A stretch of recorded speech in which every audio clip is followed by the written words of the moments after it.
A blue-collar revival could soon sweep Humboldt County. Within the next decade, two companies plan to float up to roughly 150 turbines west of Eureka.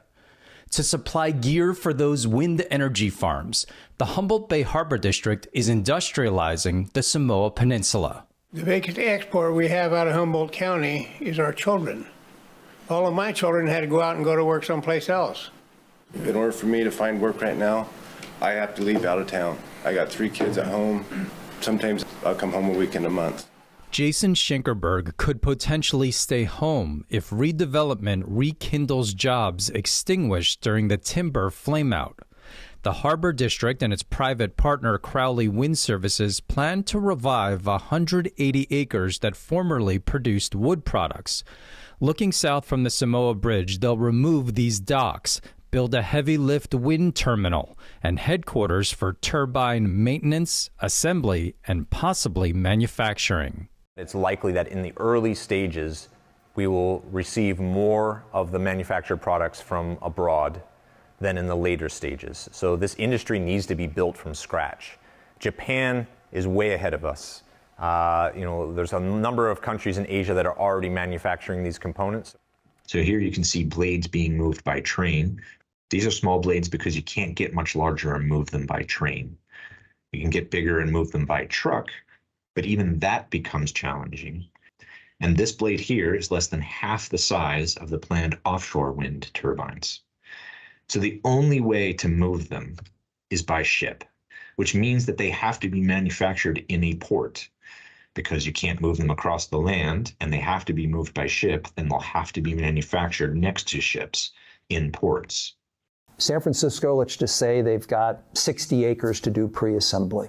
We have tugs, we have barges, that's what we do today, that could ship those components from that area in San Francisco up here, and then we can help do the construction. That construction entails attaching blades to the hub and stacking the apparatus on top of towers.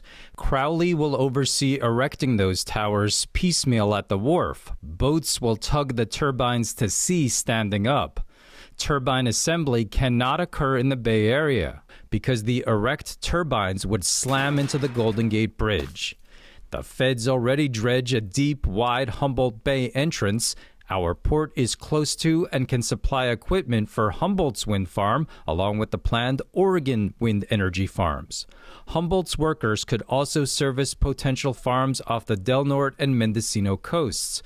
Those locations boast the U.S.'s most frequent high winds. You've got a lot of ships that are going to have to go out to these turbines. People are going to have to get up onto the pontoons and the floaters and maintain all of this. There's probably going to be new helicopter pilots, a lot of technicians, drone pilots, and there'll be a whole lot of people working to inspect this equipment.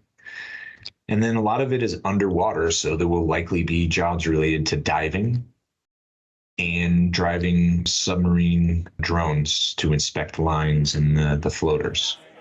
Employment optimism abounded in April. The Harbor District celebrated its partnership with Crowley to develop the port. But good vibes turned rancid when an employee sued Crowley for ignoring her complaint that a supervisor had sexually assaulted her. Instead, Crowley allegedly required the victim to travel with her boss, who then allegedly raped her. In response, the company wrote, quote, "While we take allegations of sexual assault seriously, we will vigorously defend ourselves against the lawsuit." With trust in Crowley cracking, in July, blue-collar workers demanded guarantees. It needs to have strong protection for local workers. We have a robust workforce here, and we need protection to make sure that the local folks have a good shot at this.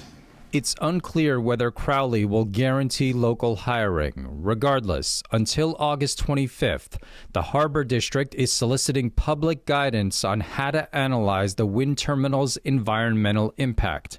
That impact could include a 2.0 revival of Humboldt's blue-collar glory days. Eric Black, Arcata News, Samoa.